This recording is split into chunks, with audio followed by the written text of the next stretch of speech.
Quand tu es freelance, bah, faut que tu assures quoi. Enfin, les gens ils vont pas te laisser un mois de plus pour que tu t'adaptes. C'était moins confortable que le salariat parce qu'il fallait dépoter quoi. Qu'est-ce qu'il a fallu que tu fasses en fait pour avancer vers une clientèle qui te fait un peu plus confiance, qui t'écoute un peu plus? Tu crains quelque chose que tu ne maîtrises pas, duquel tu as peur. Ça peut être spectaculaire sur certains aspects, mais par contre, ça veut pas dire qu'on peut utiliser le truc tout de suite. C'est un chemin créatif. Différentes cultures, différentes langues, voilà. Là, quand on parle de sortir de sa zone de confort, je crois que tu étais en plein dedans. Je suis devenue maman à ce moment-là.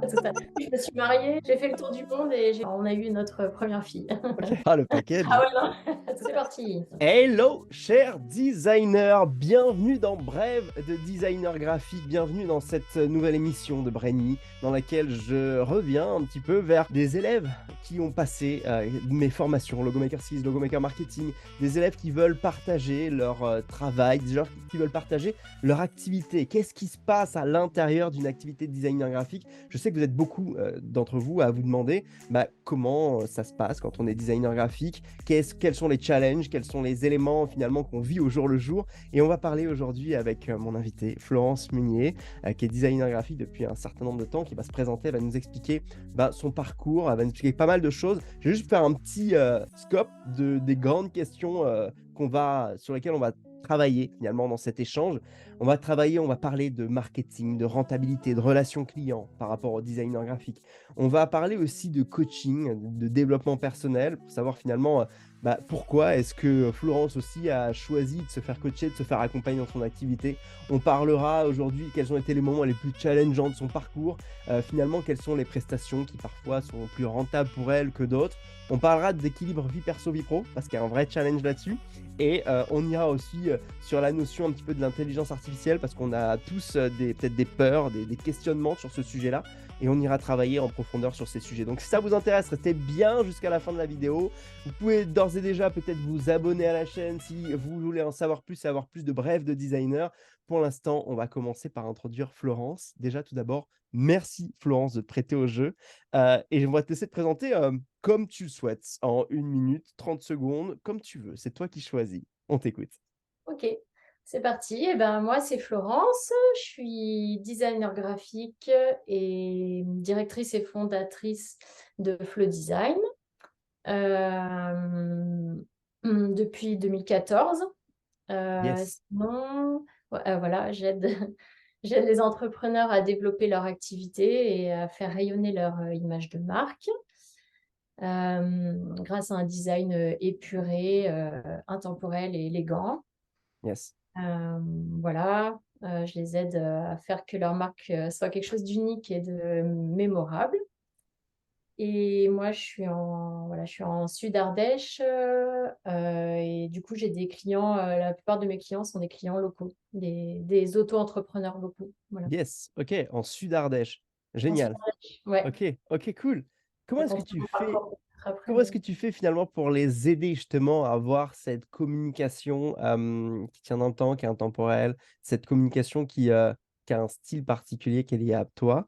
Qu'est-ce que tu leur proposes dans tes prestations finalement? et ben, je leur propose, souvent, les gens qui viennent me voir, ils sont en lancement d'une marque ou ils ont besoin d'avoir plus de notoriété. Donc, comment je les aide? Eh ben, je les aide grâce à l'identité visuelle. On va travailler, d'abord, je vais les écouter. On va voir ensemble, on va établir une stratégie. Et ensuite, ça passe par du logo, une charte graphique et cette identité est ensuite déclinée sur différents outils. En général, c'est sites internet et réseaux sociaux. Ça, c'est un peu l'incontournable depuis le Covid, c'est très digital. Mmh mh. Mmh. Sinon, des fois, il y a des cartes de visite, affiches, voilà, OK. différents supports marketing. OK, top. Est-ce qu'il y a une typologie de client qui vient à toi plus qu'une autre? Est-ce que tu as Ou remarqué des patterns là-dessus? ouais, c'est quand même des clients qui ont un certain standard, je sais pas comment dire. Je fais pas du design vite vite où eux ils ont pas des OK. besoins. Voilà, on est là pour réfléchir à une certaine qualité. OK. Et sinon, c'est plutôt des entrepreneurs qui sont dans l'éthique, dans le bio, qui ont des certaines valeurs d'engagement et Mmh. d'avoir une mission qui porte un peu. OK. Des valeurs qui te tiennent à cœur, j'imagine? Oui, bah oui, Yes. carrément. De toute façon, on attire forcément ce que l'on rayonne. Donc, pour ceux qui nous regardent, si vous pensez, juste vous positionner sur une niche d'un marché parce que vous trouvez que le marché est florissant, mais qu'en fait vous ne vibrez pas avec ce marché, Mm. bah, déjà ça va vous faire chier, OK? Ça c'est clair. Vous allez pas tenir longtemps là-dessus et les clients qui vont venir à vous vont le sentir.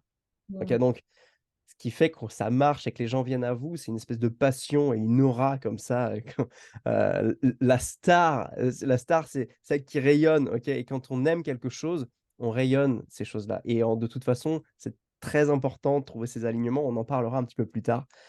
Est-ce qu'on peut revenir un petit peu sur ton parcours? Zzz, Ouais. hop, on revient, pendant, je sais pas, 10, 15, 20 années avant parce que tu nous as pas dit depuis combien de si, tu m'as dit depuis 2014, c'est ça?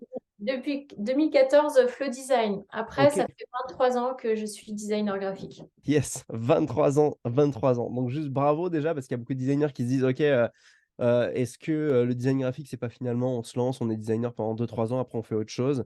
Non, il y a vraiment, une possibilité et quand on veut travailler longuement et en faire sa carrière, c'est possible, OK? Est-ce que, tu peux nous donner, quelques, les grands piliers, les grands moments de ta carrière, comment est-ce qu'elle s'est structurée pour que tu en viennes finalement jusqu'à créer Flow Design? OK, ben, ça se fait en 3 grandes étapes. Moi, Ouais. déjà, j'ai fait des études, d'art appliqué à Paris, OK, et ensuite, j'ai travaillé dans des agences de design. Donc j'étais spécialisée dans du packaging en food, OK. dans l'alimentaire en grande consommation Mmh. et j'ai fait ça pendant 8 ans, à Paris. J'ai fait 3 grandes agences, ouais, c'était super. Et quand même, un jour, je me suis dit: J'aimerais bien faire autre chose».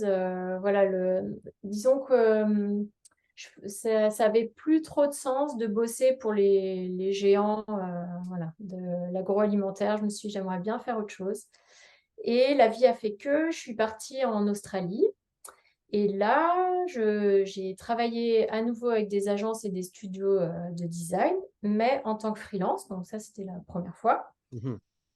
Voilà, première étape, faire le shift Ouais. et donc j'ai travaillé pendant 3 ans et ensuite je suis revenue en France, pour m'installer à la campagne, donc en Sud-Ardèche et là, bah, en Sud-Ardèche, il y a des entreprises, mais c'est pas les villes.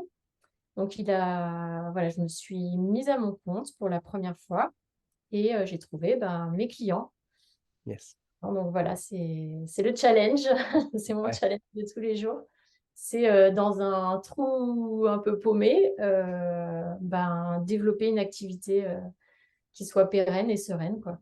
J'adore. J'adore pouvoir aider des entreprises, tu sais, qui veulent performer, tu sais, qui sont, parfois, très, digitalisées, très dans le monde contemporain et cetera et nous-mêmes être dans un truc, tu sais, dans le sud Ardèche, justement proche de la nature. J'adore cette équation-là, ces contrastes-là qu'il peut y avoir. Je trouve ça top. Comment tu as vécu cette transition, pour te lancer dans le freelancing finalement? Tu as eu l'impression de sauter dans le vide? C'était quoi l'émotion sur le moment? Ouais, c'était pas facile, disons qu'il fallait que j'assure. Je me souviens qu'il y a eu des moments un peu difficiles où, voilà, des secteurs sur lesquels j'avais pas forcément l'habitude de travailler et il fallait quand tu es freelance, bah, faut que tu sois, direct, que tu assures, quoi. Mmh. Enfin, les gens, ils vont pas te laisser un mois de plus pour que tu t'adaptes. Donc Mmh. voilà, il y a eu des moments, plus ou moins faciles et il y a d'autres agences où c'était exactement ce que j'avais l'habitude de faire ou en tout cas, voilà, c'était beaucoup plus facile. OK. Donc il y a eu ouais, c'était assez challengeant quand même. Quand tu t'es lancé, tu travaillais plus pour des agences ou pour, des clients en direct? Non, pas des clients directs, des agences de Ouais, design. ouais, c'est ça. OK. Ouais, donc tu avais encore le confort un petit peu du salariat, mais en étant freelance, tu étais un C'est petit moins peu chap capot confortable. comment? C'était moins confortable que le salariat Ouais, ouais, parce qu'il fallait dépoter, quoi OK, et en même temps, oui, j'avais pas toute la logistique, clientèle, enfin, c'est ça. Ouais, donc je pouvais me concentrer que sur la sur presta voilà, sur et ouais, mon travail et ouais. après c'était aussi en anglais, c'était un peu challengeant pour moi. Mmh. Mmh. OK. Ouais. Combien de temps tu avais vécu en Australie avant? Ouais. Enfin, quand je suis arrivée, bah, rien, aucun quoi. Enfin, je suis arrivée en 2007 en Australie et je me suis mis à bosser donc OK, pardon, j'avais fait je pensais que tu parlais quand tu étais arrivé en Ardèche là, OK. OK, donc c'est en Australie en effet où tu travailles ouais, pour les agences. OK, enfin, OK. la Yes, 2e étape. yes. OK, Voilà, donc cool. différentes cultures, différentes langues, Ah voilà, ouais, ouais, donc là, ouais, ouais, totalement vrai challenge et c'est bien, tu l'as relevé, c'est cool. C'est cool, bravo parce que là, quand on parle de sortir de sa zone de confort, je crois que tu étais en plein dedans, mmh. et c'est cool. À ce moment-là, on est quand du coup? Tu as pas encore lancé Flow Design à ce moment-là, hein?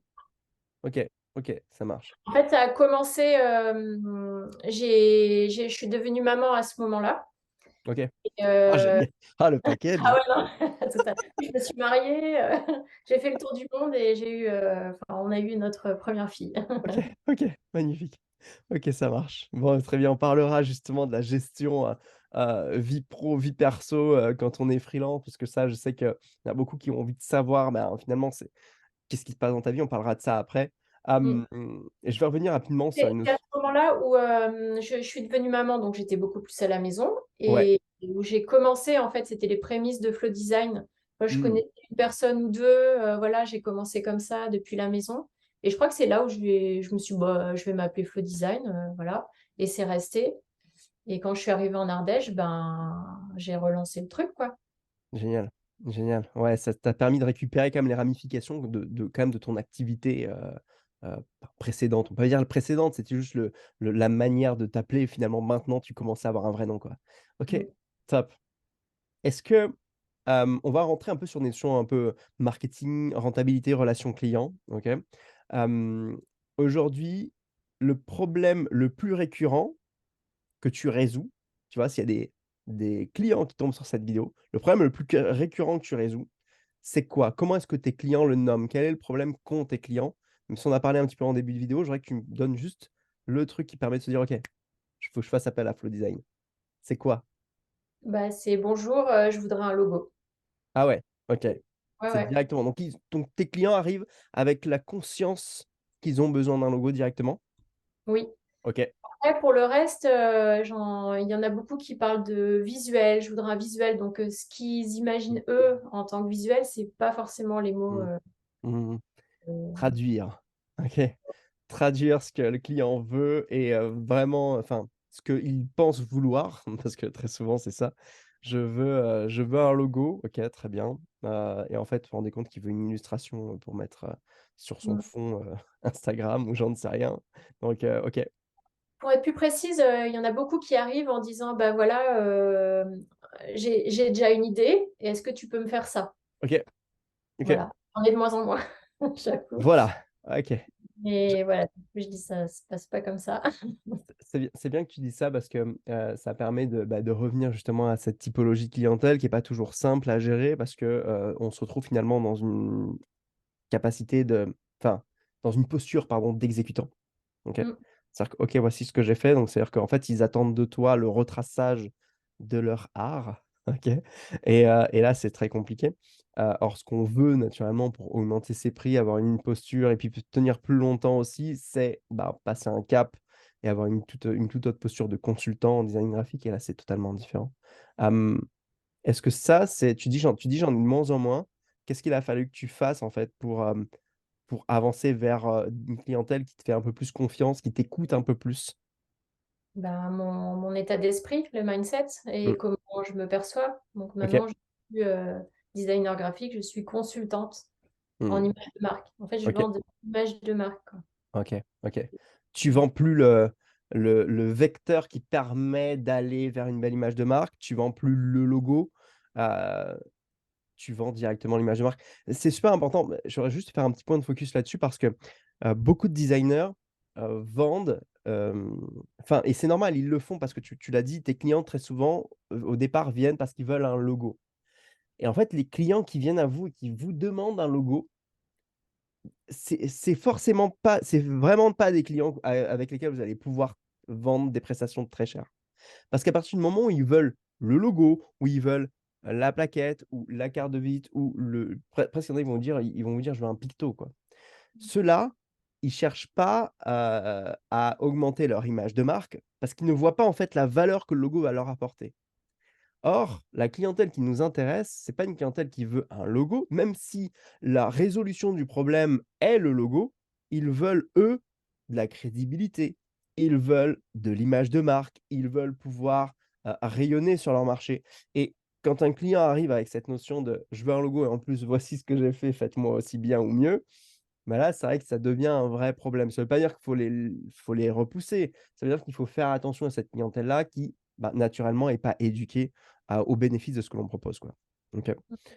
OK, donc toi, tu me dis que tu as travaillé sur ton mindset?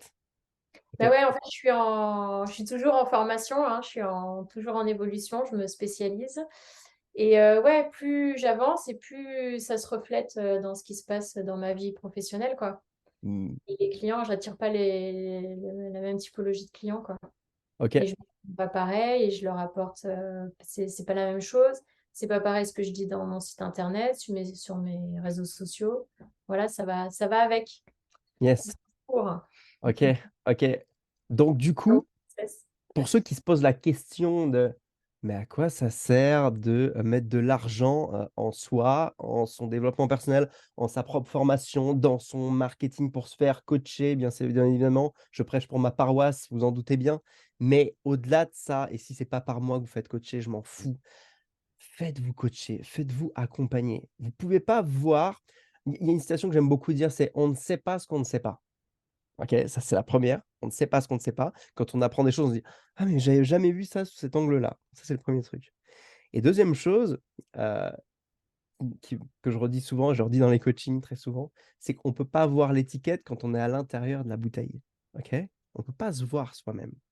Même si c'est un peu le job du développement personnel, de nous faire prendre du recul, de nous regarder un petit peu sous différents angles, c'est très difficile de percevoir qui on est, quelles sont nos manières de, réagir, de réfléchir, de designer, OK, de créer notre offre, de trouver notre avatar. C'est très difficile et très souvent d'ailleurs les designers qui passent dans le Go Maker Marketing, bah, très souvent les cibles qu'ils trouvent en fait étaient sous leur nez. Juste ça faisait partie de leur histoire. Et juste parce qu'ils ont pas mis le focus dessus, c'était là comme ça se baladait. Donc juste super important et d'ailleurs Florence, on a une belle réussite là-dessus parce que, tu as ce mindset qui change et du coup, tu te rends compte que ça change autour de toi. C'est top, Ouais, c'est top, énorme, hein, les changements. top. Hem, Quel a été ton premier gros investissement en toi?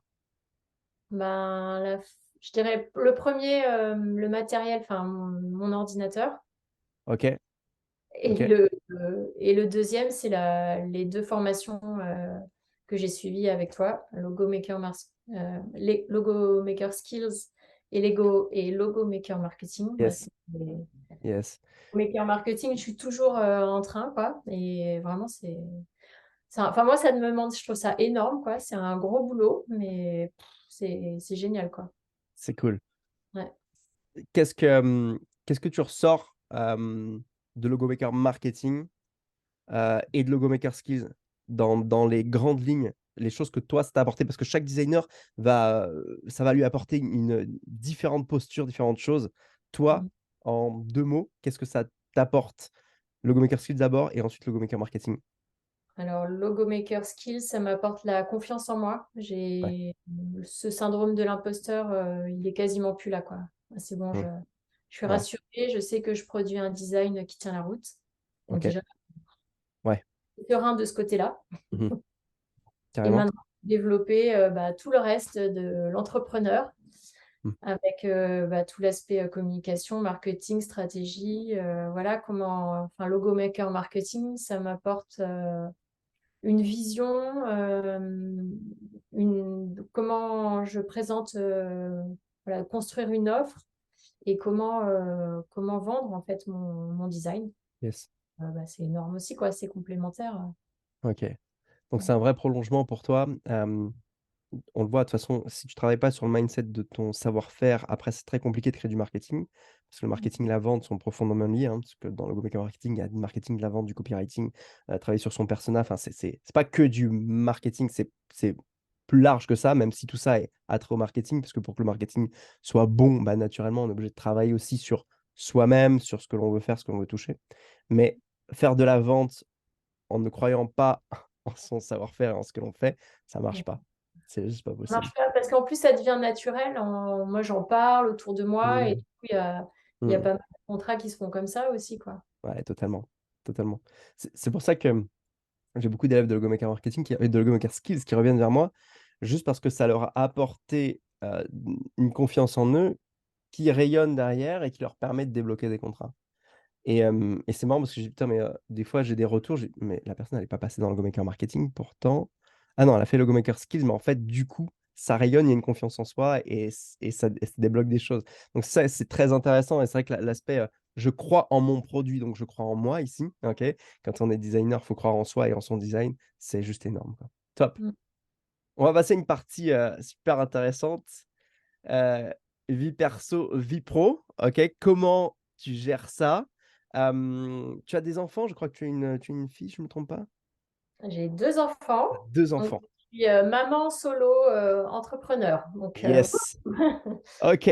Donc, aux mamans solo entrepreneurs qui regardent cette vidéo, vous allez voir que vous avez peut-être toutes et tous les mêmes challenges, ou pas, je sais pas, on va voir. Peut-être que Flo est super organisée et que je sais pas, on va voir comment ça se passe à la maison et comment est-ce que tu t'organises?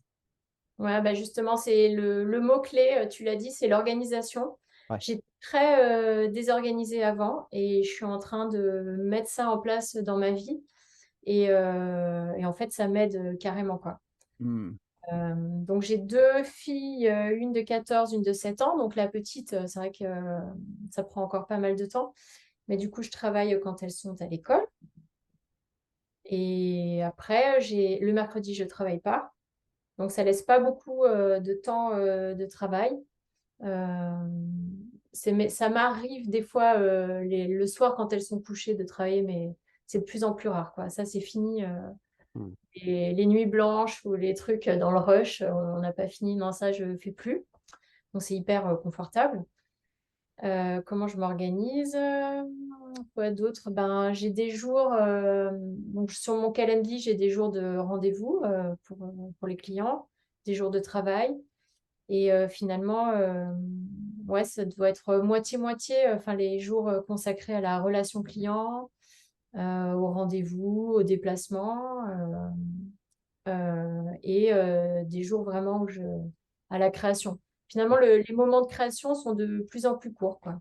OK, OK. Voilà. L'outil indispensable. Ça, j'ai du mal à le faire quand j'ai plusieurs clients, je me passe toujours après, mais je pense que c'est quelque chose à mettre en place qui est important, un petit peu chaque jour pour, voilà, sur son site, ses réseaux, moi, ça me ramène pas mal de clients. Enfin, c'est vraiment, c'est parce que je suis là que les gens, disent: «Ah oui, au fait», voilà quoi. Montrez-vous, Ouais. montrez-vous, montrez-vous, montrez-vous. Quand on développe son activité et même quand on est là depuis, plus de 20 ans, bah, de toute façon, il y a une obligation à passer du temps sur être présent. Vous êtes plus dans une entreprise qui fait le job pour vous. OK, vous devez apprendre de nouvelles compétences. Devenir freelance, c'est apprendre de nouvelles compétences. Être freelance et faire face à ce qui se passe en ce moment, c'est-à-dire arriver à trouver de nouveaux clients, ça peut être plus compliqué pour certains, surtout quand on n'a pas, l'expérience et qu'on n'a pas le background de 20 années d'expérience. Eh bien, on est obligé de passer autant de temps, voire plus de temps, voire 100 de son temps en fonction de si on n'a pas de clients ou pas, pour aller prospecter en fait, pour aller chercher de la clientèle. Maintenant Mmh. forcément, ben, il y a aussi ce challenge de quand on commence à avoir de la clientèle, gérer cet équilibre des 2 et comme tu le dis, tout passe par l'organisation, la planification. Mmh. Si vous ne planifiez pas, ça veut dire que vous ne priorisez pas et quand c'est planifié, il faut s'y tenir aussi. Ouais et je remarque que moi, ce qui m'aide beaucoup, c'est de me projeter, donc de planifier et de me dire, «OK, donc je vais faire ça», donc de voir les étapes et vraiment de les faire dans ma tête parce Mmh, que plus je les fais, en fait, après tout est facile, à dérouler. Alors que si je le fais pas, je me dis: «Oui, je mettrai, 1 heure là pour faire la créa» et en fait, ben non, j'en mets 3, j'en mets 4 bien sûr, parce que je l'ai enfin, j'ai pas fait ce travail en amont. tu Donc l'as ça, pas c'est un peu visualisé. clé pour moi, quoi. Parce C'est que je peux énorme. perdre des heures et des heures à chercher en recherche créative et ça, c'est mon piège. Voilà, donc de faire ce travail-là avant, de savoir où je vais et de le faire, de faire toutes les étapes. Et voilà. La visualisation, c'est extrêmement puissant. C'est extrêmement puissant et c'est vrai qu'il ne s'agit pas simplement d'écrire, de se dire: «Bon, il me faudra environ ça». C'est de se poser et de se dire: «OK», quitte à fermer les yeux s'il faut, OK, vous le faites. C'est génial, c'est vraiment génial parce que ça permet en fait de commencer aussi à enclencher et c'est le cerveau est une machine incroyable, à enclencher le processus de réflexion. Et quand vous arrivez, face à cette tâche, plutôt que de mettre conventionnellement, il vous faut 20 minutes pour être en mode concentration dans une tâche comme il faut. Plutôt que de mettre 20 minutes, là, vous êtes plutôt sur les 5 à 10 minutes parce que votre cerveau a commencé à se dire: «OK, je sais, il faut que j'ouvre tel dossier avec telles images là, je suis dans InDesign, il faut que je les glisse là». Et c'est tout con, mais ce truc-là, là, et ben il prend juste, peut-être c'est pendant toute la nuit que ça va commencer à passer dans le cerveau et quand vous arrivez dessus, vous êtes dedans. C'est top. Merci pour ce tips. Pensez à cette visualisation-là, elle est super intéressante et super importante. Génial. Donc l'organisation, grand Mm. mot clé, OK, organisation. OK, ça marche et je vais rajouter un truc, organisation, c'est une chose, mais il y a aussi priorisation. Parce que vous allez forcément vous faire des plannings que vous allez pas tenir et c'est OK. D'accord? Et plutôt que de vous dire: «Putain, je suis vraiment pas discipliné, hein», bah, c'est OK. Ça veut pas dire qu'il faut que ce soit OK tout le temps.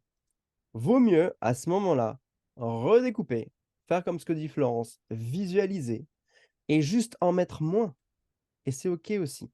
Parce que plus vous décomposez les étapes, plus vous arrivez à faire ces étapes, plus vous envoyez à votre cerveau une information qui est: «J'ai réussi».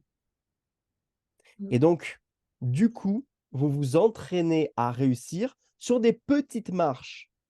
Et si une fois, 2 fois, 3 fois, vous êtes dit: «OK, la pige et la recherche créative pour des logos, pour des prestations de création de logos, je sais que moi d'habitude je mets 2 heures et en fait à chaque fois vous y passez 6 heures», bah, c'est OK, vous y passez 6 heures. Donc découpez-la en 3, en 4, en 5 s'il le faut. Mais découpez suffisamment pour que chaque étape puisse être réussie et Mm. cochée. OK, Ouais. donc sinon, à chaque fois, ce que vous faites, c'est que vous commencez le truc, vous aviez prévu 3 heures et puis en fait, vous avez mis 6 heures et vous dites: «Putain, encore une fois où j'ai pas réussi». Mais non, c'est OK. C'est juste que découpez-le et comme ça, vous êtes OK: «Ouais, j'ai réussi la première étape de ma phase créative». Ça va, Mm. d'accord? Comme ça, Ouais, vous êtes tu avais donné un conseil aussi en coaching un jour, c'était la matrice Eisenhower yes. avec le système des priorisations, quoi. Il y a ce qui est vraiment prioritaire et urgent, Urgent, important, urgent et important, urgent et non important, voilà, OK? et, et ce qui peut être délégué, en fait, ce qui n'est pas urgent. Exactement, ce qui est pas urgent. Tapez matrice Eisenhower, OK? C'est la base de la priorisation justement des choses. Tout ce qui est non urgent, non important, ça peut être soit délégué, soit supprimé, OK? Tout ce qui est urgent, non important, très souvent, c'est les choses qui sont de l'ordre de votre développement d'entreprise, non pardon, qui sont importants mais non urgents, OK? C'est là où tout se joue. Parce que le important et non urgent, bah, étant donné que c'est pas urgent, il y a pas le feu au lac, mais c'est important, vous le faites pas et du coup, c'est là où c'est la catastrophe sur du long terme. C'est tout ce qui va causer des problèmes sur du long terme. On ne fait pas son marketing, on ne travaille pas sur ses réseaux sociaux. Non, c'est pas urgent. C'est-à-dire si je fais pas mon post pour LinkedIn ou pour Instagram, genre il va rien se passer à l'instant T. Par contre, dans 6 mois ou dans 3 mois ou dans 1 mois, et ben, tout simplement, vous êtes pas visible, il y a pas de retombées, il se passe rien. Donc en fait, le urgent le non urgent, pardon, est important. Vous devriez dès le départ le planifier. Ça, Mm. c'est à planifier, OK? Le urgent et important, bah, de toute façon, vous avez pas le choix, il faut le faire tout de suite. C'est une deadline client, c'est, quelque chose qui doit être fait dans l'instant, c'est il y a la casserole qui brûle, c'est urgent et important, OK? C'est, ma fille vient de tomber, elle vient de s'ouvrir le bras devant moi, c'est urgent et important, OK? Mais le seul problème, c'est que vous classez très souvent dans l'urgent et l'important, tous les emails et le stacking d'emails et les retours clients qui arrivent et là, il y a du tri à faire très souvent. Parce Mm. qu'on se retrouve avec on se retrouve à être submergé, une charge mentale comme ça.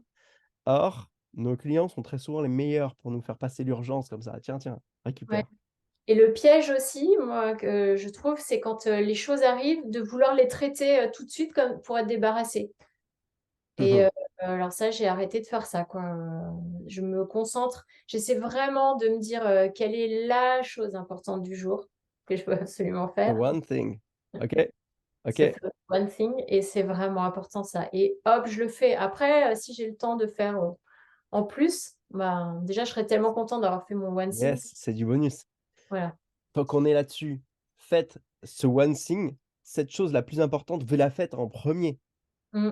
Comme ça, déjà, vous partez sur une journée où vous dites: «Putain, j'ai fait le truc le plus important. Je suis fier de moi» et quand on est fier de soi, mais le reste, c'est du bonus. On finit la journée Voilà, comme ça, quoi. c'est ça. Hein, c'est cool. Donc et très souvent, c'est ce que vous procrastinez le plus. Moi, je suis très comme ça, quand j'ai un truc, important à tourner ou quoi, c'est un truc de vente, une publicité ou quoi, là, je sais que je peux le repousser très vite à la fin de la journée. Or, si je me le mets en début de journée, c'est mais dès que je l'ai fait dans ce schéma-là, waouh, ça libère. Donc c'est bien évidemment le truc le plus intéressant à faire, OK? Vos clients vos clients ne sont jamais à 24 heures près. Alors bien sûr, vous travaillez pour de l'événementiel, il y a une deadline et vous avez pas rendu le truc, OK, il va y avoir un problème, d'accord? Mais justement, ne vous calez pas dans ces délais aussi short que ça, OK? Parce que sinon ça va être la catastrophe, et très souvent une virgule sur le site, un truc, un machin, c'est pas dans l'heure, c'est pas grave, d'accord? Attention, je mets un disclaimer sur ça. Ouais. Peut-être que tu allais dire quelque chose sur ce Ouais, sujet-là. ouais, j'allais dire, s'engager sur une date et être à l'heure, ça c'est hyper important. Voilà. Et par contre, on n'est pas obligé, enfin, moi je le fais souvent, je me dis: «Bon allez, je peux faire un retour dans 2 jours», et à chaque fois je me dis: «Non, non, non, non, laisse-toi du temps, tu peux mettre une semaine», ou voilà, on n'est pas obligé. Enfin moi j'ai ce truc de vouloir toujours faire vite et répondre au mieux, mais souvent, c'est pas bon, quoi. Il vaut mieux se laisser un peu de temps, et c'est vrai qu'il y a pas d'urgence finalement, et par contre, de poser une date et d'être vraiment à l'heure, ça oui. OK. Ce que j'aime bien dire, c'est que, et ce que j'ai appris, à force d'écouter des choses sur le développement personnel, être réactif avec son entreprise, être, organisé et cetera, c'est que la règle, c'est qu'il y a pas de règle, OK? Donc ce que tu dis là, je l'entends et je suis OK avec ça et en même temps, si on se donne du temps pour une tâche, si on se donne 3 heures pour une tâche, et ben, vous pouvez être sûr que vous allez prendre les 3 heures pour la faire. Donc le temps, c'est aussi un truc où faut être à l'aise avec le timing que l'on se donne, mais en même temps, je sais qu'il peut arriver que travailler dans l'urgence soit parfois plus intéressant et moi je l'ai vu pour des cerveaux qui ont tendance à procrastiner et à trop réfléchir. Parfois l'urgence peut aider beaucoup plus que de se dire: «OK, je me donne le temps pour pas être stressé». Je pense que c'est propre à tout un chacun et je peux pas en tirer de conclusion générique. J'aimerais tellement vous dire: «Eh l'astuce, la baguette ma la pilule magique, c'est ça». Non, c'est pas vrai. La règle, c'est qu'il y a pas de règle. La règle, c'est qu'il faut savoir s'écouter et s'entendre. Si vous vous rendez compte que dans des périodes de rush, en fait, vous êtes vachement plus productif et que vous êtes bon dans le rush, eh bien, jouez plutôt le truc de se dire: «Ah OK, je vais me challenger et je vais vous le faire pour dans 48 heures plutôt que je vais vous le faire dans une semaine». Si à l'inverse, vous avez tendance à ce que le stress vous bouffe et vous empêche d'avancer, à ce moment-là, prenez le temps qu'il vous faut. La règle, c'est qu'il y a pas de règle. Mmh. Voilà, juste Ouais, s'écouter, quoi. moi finalement, c'est plus j'ai tendance à répondre du tac au tac aux clients, c'est plus ça, Mmh. et je sais qu'il faut que je prenne un petit peu mon temps. Après, oui, j'aime bien travailler vite, enfin vite. J'ai besoin de temps et en même temps, je peux aller assez vite quand il y a une demande. Oui, Mmh. bon, bah, c'est propre à chacun, ouais. Mais totalement, c'est propre à chacun. Il y a un truc très important par contre, c'est soyez alignés avec la promesse que vous faites à votre client. Ouais. C'est-à-dire que Mmh. nous, avec OSB Communication, on avait beaucoup de réactivité. Alexandre et Guillaume travaillaient beaucoup avec enfin travaillent encore beaucoup avec une entreprise qui fait de l'événementiel. Cette entreprise-là a besoin de réactivité. C'est-à-dire qu'on s'est engagé pour que, il y a des éléments qui arrivaient la veille, qui devaient être imprimés dans la nuit pour que ce soit le lendemain sur le salon, parce qu'ils n'avaient pas le choix, ces éléments allaient arriver. Donc là, c'est OK, on est là, en fait, on est prêt. Et ça, par contre, si vous êtes prêt à vous engager là-dessus, ben, c'est énorme pour votre client. C'est énorme en termes de valeur perçue pour votre client. Par contre, bien évidemment, c'est des projets, qui vous ramènent au rang d'exécutant. C'est des projets où vous pouvez être un peu malmené par le client parce qu'il est un peu stressé. Mais là, vous devenez son plus grand partenaire. D'accord? Donc, je suis pas, partisan pour vous dire que c'est comme ça qu'il faut travailler, mais si vous avez cette attitude-là, à être réactif, proactif, à être au contact avec le client, jouez sur ça. Vous en ferez une grosse différence par rapport à d'autres designers qui ont besoin de plus de temps. Moi, typiquement, j'étais dans OSB Communication, j'étais un des designers qui avait besoin de plus de temps, plus dans la réflexion, plus dans les trucs moi, tu me demandes un truc pour le lendemain, mais c'est une catastrophe, quoi. Maintenant, il fallait que je réfléchisse et cetera. Et on avait Guillaume qui était plus proactif. Lui, il arrivait, les trucs, c'était du tac au tac, tac, tac, tac, ça allait plus vite. Donc en fait, chacun a sa manière de gérer les choses et si vous avez, une appétence pour, le sprint et ben gardez-la aussi, et nourrissez cette créativité-là et cette réactivité avec vos clients, ça les aidera. Allez, je ferme la parenthèse là-dessus parce que je pense que c'est super intéressant, on pourra en parler des heures. Top. Merci pour ça en tout cas. Est-ce que toi, on va revenir sur la notion de, vie perso, vie pro, parce qu'on a redérivé un petit peu sur la partie, organisation, timing et cetera. Est-ce que tu penses tu fais partie des personnes qui, se disent qu'il y a vraiment une scission entre vie perso et vie pro? Ou est-ce que tu penses que, quand on est freelance, on a le droit justement de se dire que l'activité, elle fait partie de notre vie et que c'est un prolongement de nous et que finalement, il y a pas de raison de créer une barrière entre la vie perso et la vie pro? Hem, Moi, je le vois plus comme, mon activité, elle, prend sa place dans ma vie perso. Comment dire? C'est, oui, c'est pas 2 choses complètement séparées. Déjà, je travaille, depuis chez moi. Ben, ouais, comment dire? Par contre, c'est important, quand même de garder, bah, voilà, les instants famille, c'est des instants famille. Je ne veux pas prendre un coup de téléphone avec le client, sauf si c'est une urgence. Mais voilà, il y a ce cadre à poser, à respecter, mais c'est quand même, la même chose, oui. Enfin, c'est d'abord une passion et c'est vrai que j'en parle, mes enfants voient ce que je fais, Mmh. enfin, mon chéri aussi, enfin voilà, c'est normal quoi, ça fait partie de ma vie, quoi. Ça fait partie de ta vie en fait. OK, OK. Mais il y a pas de sujet à parler, boulot à table, il y a pas de sujet de, comment dire?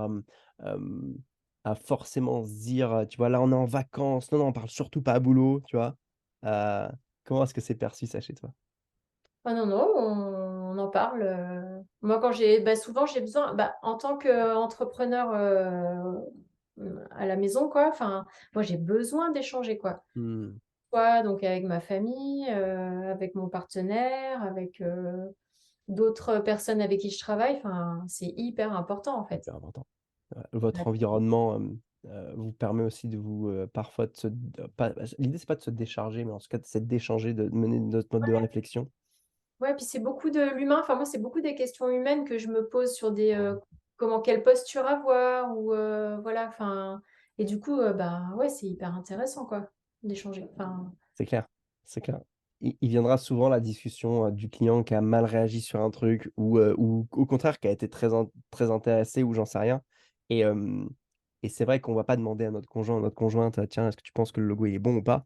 Par contre si, servez-vous-en juste pour, dire: «Qu'est-ce que tu vois?» Ça, c'est très important, le «qu'est-ce que tu vois?»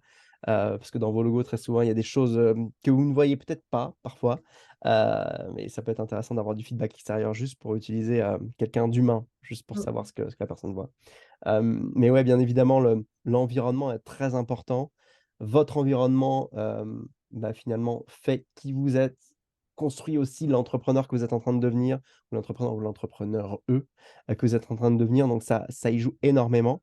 Moi, je crois que, encore une fois, il y a pas de règle, mais je crois que si on a voulu être entrepreneur, on a vraiment cet intérêt à ce que les choses soient profondément ancrées en nous et c'est nous, en fait. Donc mh. on le transporte avec nous.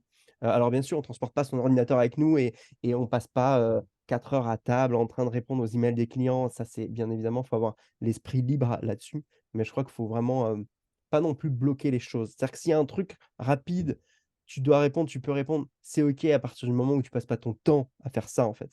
Et donc pour moi, c'est super important d'avoir, cette agilité, hem et cette liberté de maîtriser les choses comme on le veut, quoi, simplement. Top! Intelligence artificielle. Tu as peur des intelligences artificielles? Comment tu vois ça, toi? Genre, est-ce que tu travailles déjà avec les intelligences artificielles? Est-ce que tu t'en sers, toi? Alors, je me sers de ChatGPT. Ouais, J'ai jamais essayé Midjourney pour OK. faire des visuels. Est-ce que ça me fait peur? Au tout début, là, quand c'est sorti, que tout le monde en parlait, oui, j'ai eu une petite pointe de «Oh oh, qu'est-ce donc?» Surtout le Midjourney, là. Et finalement, je me dis que c'est comme tout, comme toutes les machines, comme tout ce qui est, informatisé ou automatisé. En fait, ce qui est important, c'est la personne qui est derrière et qui dirige, quoi. Enfin, qu'est-ce Mmh. qu'on veut en faire? C'est vrai que ça a l'air, puissant comme outil et probablement que peut-être que ça peut être problématique pour des gens qui sont plus des techniciens, Mmh. mais je trouve que ça remplace pas du tout la partie stratégique et la partie vision, heu, voilà. OK. Sur la partie artistique, tu penses que ça peut être bloquant à un moment donné? Comment ça, bloquant? Que, en fait, il y ait, des clients qui l'utilisent au détriment de ta prestation? Ah, ouais, je sais pas, c'est un peu comme, Canva ou quoi, il y a déjà des choses, qui existent, mais si les clients, s'ils ont pas une expérience, une formation, un œil, Mmh. ils vont faire un truc, caca, quoi. C'est Enfin, ça, pas c'est tenir ça. la route. C'est ce qu'on demande, c'est ce qu'on leur demande, en fait, ceux qui pensent que, ça peut être un problème pour pour eux, pour leur activité, dites-vous juste que, du coup, c'est votre client qui devient le directeur artistique Mmh, et finalement, là, on se rendra compte que le client va pas donner ce qu'on appelle le bon prompt à la machine. Il va pas lui demander la bonne chose. Donc, si le client, il sait pas ce que c'est que l'équilibre des masses dans un logo, si le client, il sait pas ce que c'est que, travailler avec, une harmonie visuelle entre symboles et typographie, bah, il va juste demander un logo, en fait. OK? ouais, puis même pour les idées, ça va sortir des choses, assez clichés, je pense. Totalement, totalement. Donc, Mmh. non, je crois qu'il y a vraiment pas de panique à avoir dans l'immédiat de ce que, on maîtrise, de ce qu'on entend. C'est juste un outil et il faut savoir le maîtriser, faut savoir l'utiliser à bon escient. Mmh. Et je crois qu'il y aura pas vraiment de vrais problèmes. En tout cas, les designers, qui sont, là depuis longtemps se posent pas la question. Je sais qu'il y a beaucoup de designers qui démarrent et qui se disent: «Ah là là, non, ça craint et tout». En fait, non. En fait, non, à partir du moment où tu as les compétences. Tu crains quelque chose que tu ne maîtrises pas, duquel tu as peur et va voir ce qu'il fait et tu verras que tu as pas à avoir peur. Parce que, hem, ça peut être spectaculaire sur certains aspects, mais par contre, ça veut pas dire qu'on peut utiliser le truc tout de suite. Mmh. C'est un chemin créatif pour moi. Mmh. Donc, c'est comme avoir une équipe créative à soi, autour de soi. On devient directeur artistique, en fait, c'est tout. C'est ça, puis les clients, qui disent: «Ah bah, je peux le faire tout seul» ou quoi, enfin, le temps qu'ils vont y passer, c'est pas du tout réaliste et pas pro, quoi. À un moment donné, ils vont faire appel aux gens, dont c'est le métier, quoi. Bien sûr, bien sûr. Voilà. Ce que ça va créer pour moi aussi, c'est encore plus de spécialisation. C'est-à-dire que à partir du moment où on aura le choix que de sortir du coup, hem, ne serait-ce que pour le copywriting, par exemple, OK? On lui demande: «Sors-moi, 5 scripts, pour un post Instagram qui valorise la création de logotypes», par exemple. Il Mmh. va t'en sortir 5. Bah, aujourd'hui, du coup, si tu veux que ton script soit le plus pertinent, bah, peut-être qu'il va te sortir un truc générique et que toi, tu vas partir en entonnoir et tu vas lui dire: «OK, le script numéro 5 m'intéresse. Maintenant, sois plus précis et donne-moi, l'élément qui permet de créer donne-moi les grandes étapes qui permettent de faire comprendre à un client qu'un logo fond-forme est mieux qu'un logo avec, juste de la typographie», par exemple. OK. C'est là que tu vas devenir pertinent. Si toi, dans ton esprit, tu sais lui demander la bonne chose pour être plus spécifique et donc plus spécialiste que les autres. Mmh. Si tu restes au niveau, finalement méta, en haut, c'est un peu comme créer des logos clichés, en fait. C'est, juste, refourguer un truc qui t'est venu comme ça et faire le passe-plat. Donc, Ouais, tu c'est raison. C'est pour ça qu'il y a vraiment un intérêt à soi-même être très spécialiste et c'est pour ça que pour moi, ça va créer des humains qui finalement sont de plus en plus dans la case qui leur est appropriée. Parce qu'en fait, on peut pas tous être des spécialistes dans tous les domaines parce que si on se connaît bien, finalement, on a une zone de génie, chacun a sa zone de génie, OK? Vous êtes arrivés sur terre pour un truc, je vous le dis. Pas 35 000 trucs, pour un seul truc, OK? Si c'est la création de logo, venez me voir, vous allez voir, vous serez ça va magnificencer cette approche-là. Mais ce qui est important, c'est de comprendre que vous avez une spécialité sur laquelle vous êtes meilleur que quiconque. D'ailleurs et peut-être que d'ailleurs je suis pas le meilleur en création de logotypes. C'est peut-être pas mon truc, peut-être que j'ai pas encore assez creusé. J'en sais rien, je le saurais pas encore. Aujourd'hui, je suis à fond là-dedans, c'est mon truc. Mais faut savoir qu'on aura toute une vie pour creuser ça et je pense que les intelligences artificielles vont nous permettre de trouver encore plus qui on est, puisque plus rapidement les processus vont, aller plus vite, en fait et Mmh. donc ça va écumer, en fait, les choses sur lesquelles, ça nous intéresse pas et sur lesquelles on n'est pas bon. Voilà. Ça, c'est ma petite, version du truc. Je pense que ça va permettre d'accélérer ce processus-là. OK, le mot de la fin. Merci pour cet échange déjà, et bravo à tous ceux qui nous regardent encore.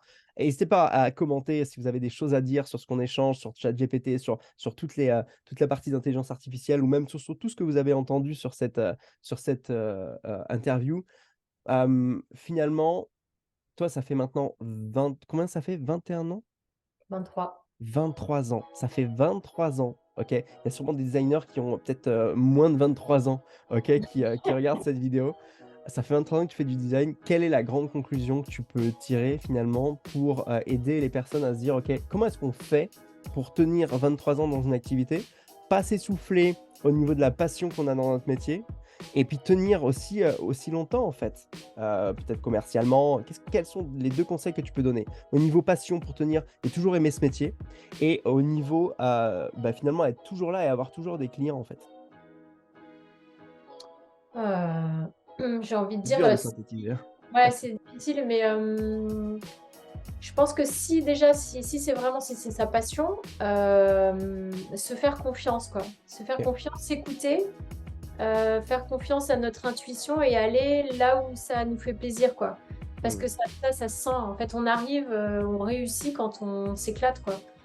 Et évidemment qu'il y a des moments difficiles, il y a des challenges, tout le monde en a, je suis sûre, et tous les entrepreneurs, designers, traversent des moments difficiles, mais je pense que quand vraiment on aime ce qu'on fait, ben, on a quand même envie de continuer, on s'accroche et voilà, persévérer et se faire plaisir, quoi. Yes, yes. Persévérer et se faire plaisir. Merci, Florence pour cet échange. Félicitations pour avoir donné de ton temps et pour t'être challengée aussi, pour parler, face caméra et pour oser finalement, montrer qui tu es. S'il y a des clients qui passent par là, bien évidemment, on peut te retrouver à quel endroit, Florence? Sur ton site internet, sur ton compte Instagram? Flowdesign.fr OK. ou Facebook ou Instagram, OK. ça Donc, je pour ceux qui sont clients et qui ont voulu en savoir plus sur Florence et pour les designers qui nous regardent, bah, écoutez, je vous invite à vous abonner à la chaîne si vous voulez en savoir plus et avoir plus, d'interviews de ce genre-là. En tout cas, merci à toi. J'espère que ça va vous permettre de, finalement mener des réflexions sur, tous les sujets qu'on a menés tout au long de cet, échange. Et puis on se retrouve comme d'habitude, eh bien, soit dans les emails privés que vous pourrez retrouver directement juste en dessous, de cette vidéo ou directement sur la chaîne YouTube. Salut à tous et comme d'habitude, pensez bien. Ciao.